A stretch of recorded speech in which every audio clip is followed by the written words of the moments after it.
This is Gary Atencio with CNTV, and today we're in Denver, Colorado. I am here with Christa Madrid. Since 2014, she has been helping you sell and find your dream home with unparalleled industry knowledge, experience, and local expertise. Christa, thanks so much for joining us here today. Thanks for having me. You bet. Let's talk a little bit about yourself. I mean, you are an award-winning realtor, wife, mother, really a survivor. I mean, somebody who basically starts out in a story. I mean, not all stories start out ideal. It took a can-do attitude to rise above can't-do advice that you received growing up, really. You found your way here in Denver in 1997, really seeking permission to dream big. Mm-hmm. You learned to get up faster after each fall, as the path you took had many twists and turns before you found your true legacy builder, which was real estate. Share with me how this passion got started for you, teaching others not only to invest in real estate, but really in themselves. Well, I have a passion for helping people, and I have 19 years in telecom, and all of that has been customer serving, customer based. I have no problem establishing relationships with customers and clients, and also indicating to them how they can make their process more effective with us and for cheaper without having to go through a lot of hoops, right? So the better you are at those kinds of things, the thinner the corporate world will stretch you. Okay. And I got stretched to a point where I was such an angry person, mad all the time.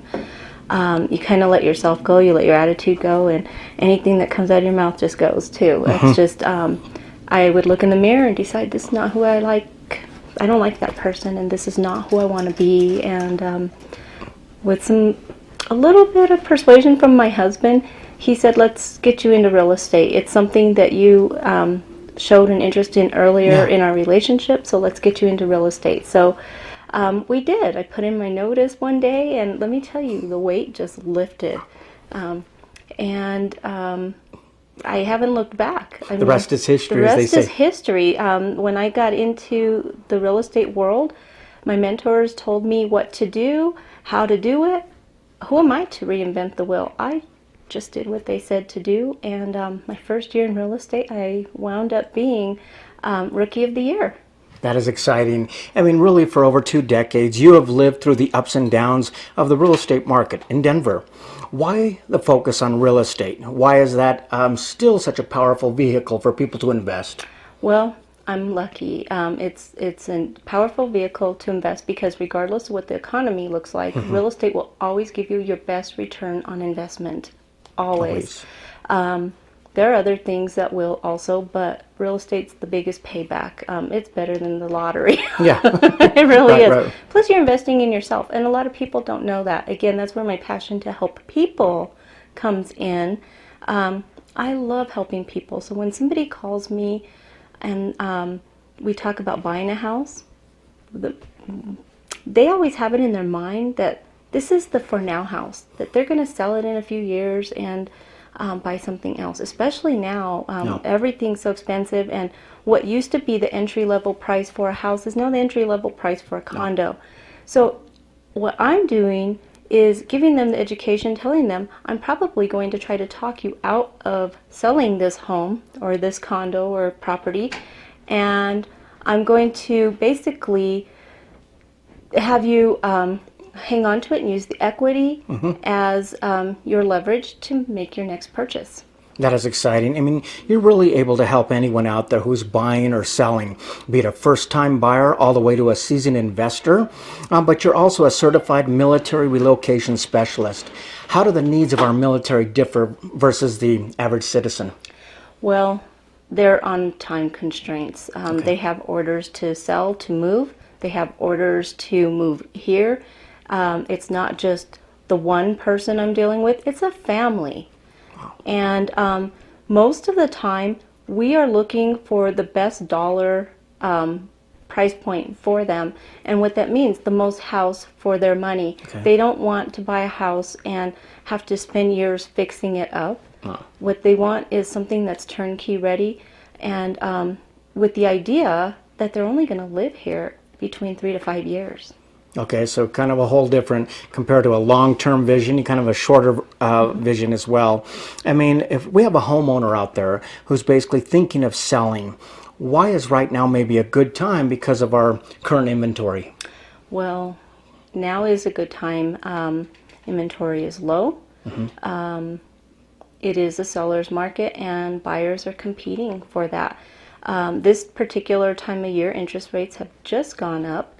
So what that means is your dollar or your purchasing power has gone down. Yeah. So pricing these homes at a point that's going to be appeasing to the buyer is important, but also pricing them at a point where it's going to bring in the best return for the seller is important too. People think it's so easy. They watch Zillow, they watch Redfin, they watch all these other real estate sites. They think it's really easy, and it's really not. And then the other thing is everybody thinks they have the ideal home, and not everybody does.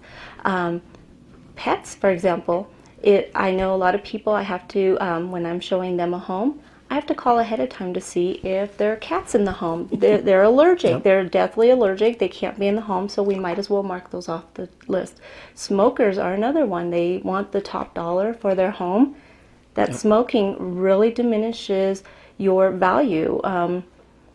Just be careful with the lifestyle you lead if you have intentions on selling your home. That is interesting. Speaking of thinking it's easy, I mean, when the inventory is low, the market's hot, it's tempting for these people to throw an FSBO sign out on their front yard.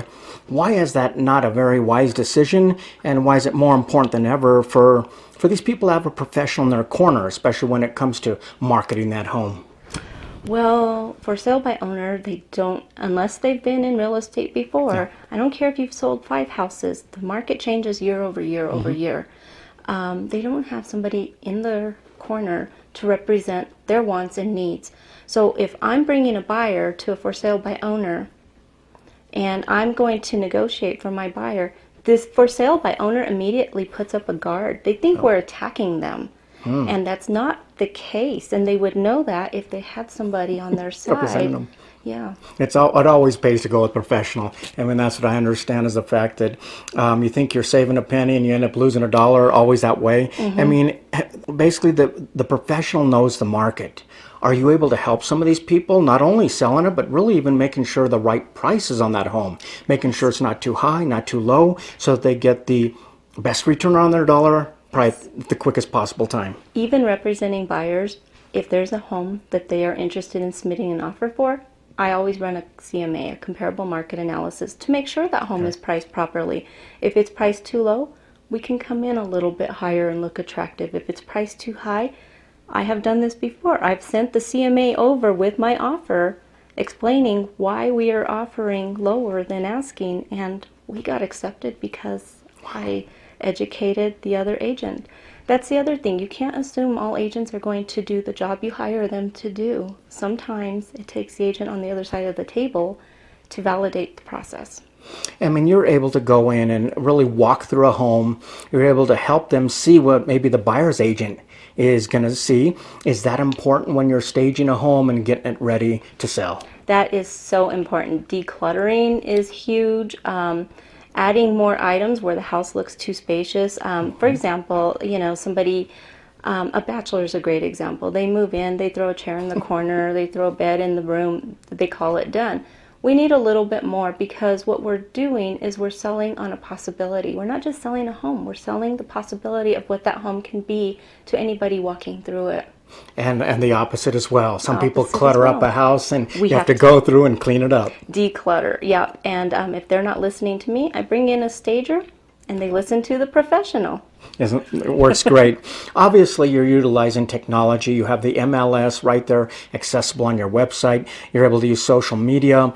How does syndicated listings across 300 additional sites, how is that something that really just gets more eyeballs out there on the house for people? Well, you have to be careful about that, because not all sites are real-time syndication. Oh, I see.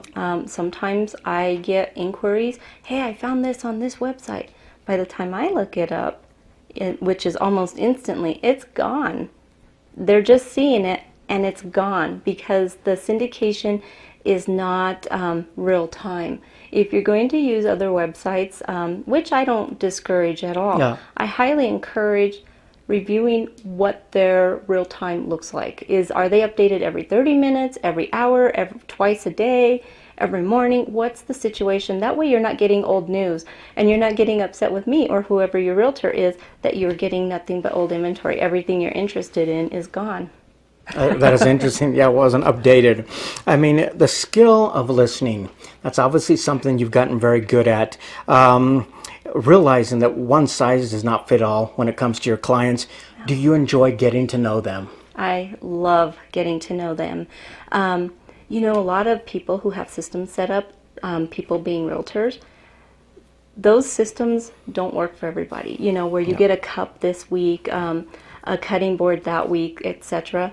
I don't really set my clients up on those particular systems because they all have individual needs. I cater more to their personal needs, their personal likes, and their individual lifestyles. Really a customized approach to each person. That is nice. I mean, there's many options out there that's available to the buyer as they go through the process. It's important for you to communicate to them as they navigate through all those processes and making sure they know what the options are. It's important to communicate, but it's also important to know when to be quiet, sit back, and let them go through the storm, if you will. Yeah, so they learn a little bit with themselves, and then basically you can come in and provide them with the knowledge so they can make a great decision. Right. Again, obviously having a professional in your corner, you're really keeping people safe. You're keeping them legal throughout the process, and like you said, negotiations alone can save a person thousands of dollars. It can. That is something that I think a lot of people don't realize. Negotiations, like you said, if you're trying to negotiate and you don't know what you're doing, it can come across wrong. Do you enjoy that process, knowing that you, let's say, squeeze every dollar out of a house or offered something that you felt was marketable? Not always. Sometimes I work with people who want everything for nothing, and sometimes I work with very reasonable people. My job is to be reasonable. It's a personal stance. Being reasonable is important to me because if my buyer who wants it all for nothing were selling the home, they would expect to give as little as possible for as much as possible. So I like to reverse the role every once in a while and have them consider what they're asking for. Realistic negotiations, much Yes. better, really. Not only do you know the area of Denver, you've spent over 2 decades here, but you've also built up a network of professionals that you're able to basically offer to your buyers, your sellers, when it comes plumbing, electricians, warranties, all these type of things. Is that something you pride yourself on, that you're able to kind of help them beyond just the sale? I do pride myself on that. And I also have relationships with those particular vendors. So I'm not just giving them a random name and a random number. I have used them myself. 24/7, I think realtors are kind of on call a lot of the times because so much is happening. How important is being accessible to your clients so they can make an informed, or keeping them informed throughout the process? It's extremely important. However, life happens with us too. One of the things that people think is that we have a glitzy, wonderful, fabulous life. They forget we're people with families, with problems. So if accessibility is an issue, communication is the key. I've got this going on, I've got that going on. And most people are very understanding if you're very honest with them. I mean, realistic expectations also on both sides. Right. You were awarded Rookie of the Year through RE/MAX. Do you enjoy continuing education in an ever-changing market? Yes, I do. My motto is get your tail to class. You have to be up to date. If I just took this class last year and it's offered again this year, I'm taking it. The way I look at it is when you're going to church, the message may not always be for you. You're hearing the same message month over month, week over week, and one day you're going to hear it like it's the first time and it's speaking directly to you. The same is true for education. It might not apply to me this year, but I'm going to take the education for the credits. But guess what? It might apply to me next year. Or 6 months from now, that problem will come up, and I will have had the education to tackle it. Speaking of going to church, you have really broke through the chains of your past, but not alone. You feel that God has surrounded you with the right people, got rid of the people that maybe were not. How important is giving back to your community, and what do you do? It's huge. Every closing, I'm giving something back to a nonprofit. Every single closing. Also, when I see people in need, the random giving there's never, I don't care if they're a client or not a client. If it's somebody who I can help and it's a genuine help, a step up, not a handout, I am right there. That is exciting. Over 2 decades ago, really over 2 decades it's been since you've gazed at the city skyline of Denver from a Greyhound bus. You Yeah. really have rewritten your family story. Does this continue to be rewarding for you? This does continue to be rewarding for me. It's exciting. I feel like I'm building a legacy. What I'm doing today is for my children and my grandchildren. That's important to me because that wasn't done in generations prior.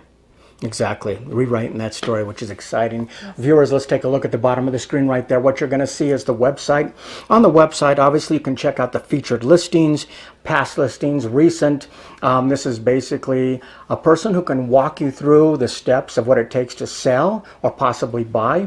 Really making sure that you keep grounded and understand that it's an emotional process for you, but you need a professional who can keep you realistic as to what you may get.